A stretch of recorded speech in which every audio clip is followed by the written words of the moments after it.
Hello there, I'm Simon Whale, Chief Kerfuffle, and I'm delighted to have with me today Peter Knight, the producer, owner extraordinaire of EA Masters. And what we're going to be doing over the course of the next few weeks is talking about some of the topics, trends, and items that are up for discussion basically at EA Masters. Peter, delighted to have you here today. It has to be said, a Kerfuffle exclusive. Yes, very much so. And thank you very much for having me, as my mother taught me to say. And it's lovely to be here. So we're going to talk about some of the different topics, themes, ideas that we'll be presenting at EA Masters. And this year, as you know, we've got an extraordinary lineup, 6 months of content, over 50 hours in total. So quite you like a challenge, don't you? Well, you know, it's one of those. My team look at me each year and think, "Oh, don't go bigger and better again, Peter. Oh, you know, we don't need to do this." But turn it up to 11. Yeah, basically. Yeah. So we've got a whole raft of different content that we're going to be talking about. And I know, Simon, what you've asked me here today to do is to talk about some of the different elements. And so I'm going to kick off, if I can, with man versus machine. Okay. Which, because what I'm seeing at the moment is this sort of idea that actually tech is somehow the new thing. And actually, that isn't true. We've had tech for years. This industry's always had tech. Whisper it quietly, it's been around. Yeah. And so therefore, this idea that actually tech is something new, it's not, it's always been here. But similarly, actually, so people have evolved and the role of the estate agent has evolved as well.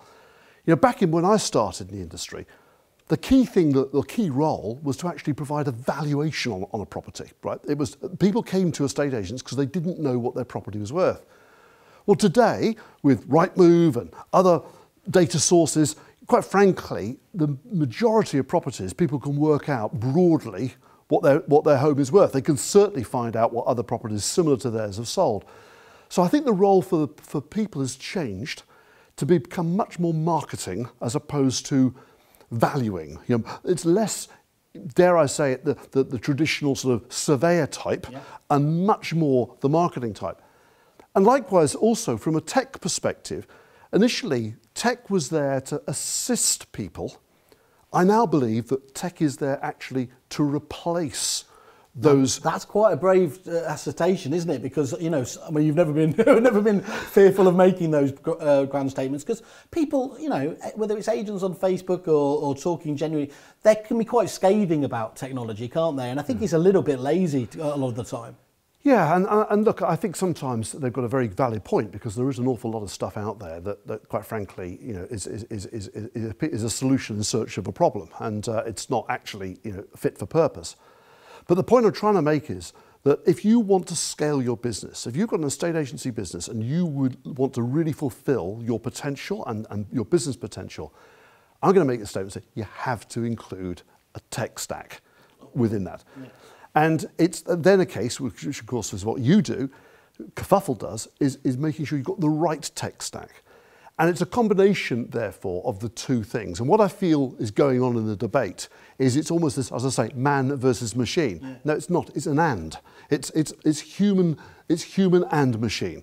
And it's getting those elements in the right place, making sure that the machine-based stuff, which, let's face it, they're not ill, right? They don't take days off. They don't go on holiday, except someone's going to say, yeah, they get viruses, but it tends to function and work automatically, and it's consistent. Okay, whereas even the very best estate agent will have an off day, and therefore you've got that fluctuation of service delivery. So I think the idea of the future of estate agency, which is what we're going to be talking about at EA Masters, is this understanding that there is this clear need to assess both the human requirements and also the tech requirements. And so it's an and rather than an or. And look, let's be fair, obviously you've got together an absolutely fantastic roster of suppliers, carefully cultivated, who are, you know, they're in the essentials package, aren't they, really, there? And as you said, look, I think there's over 600 suppliers on our site at the moment. But as you said, you know, a lot of those, let's be honest, are quite narrow. But the ones you always get at EA Masters, they really demonstrably add value, don't they? Well, they do, and of course what we're hoping is that delegates will go into the Innovation Hall both online and when in November we have the physical event actually in person to see these things. But look, the key thing is this. A state agency will always require human involvement and intervention. But if you want to really scale your business and make the most of the opportunity that a state agency has now, you've got to get the tech stack right. That's what I'm trying to say. Perfect. Look, I think that's a really good overview there for that first element, man versus machine. I've gone on a few dodgy sites with that myself, but I think the critical thing we take away from this as something you need to do is make sure you spend time before you go to any of the digital events and look at those suppliers and make sure you plan out how you're going to, which ones you want to see and what problems they're solving. And I think that's a really good overview, isn't it? Brilliant. It's great today. Thank you, Peter. Cheers, mate. Cheers.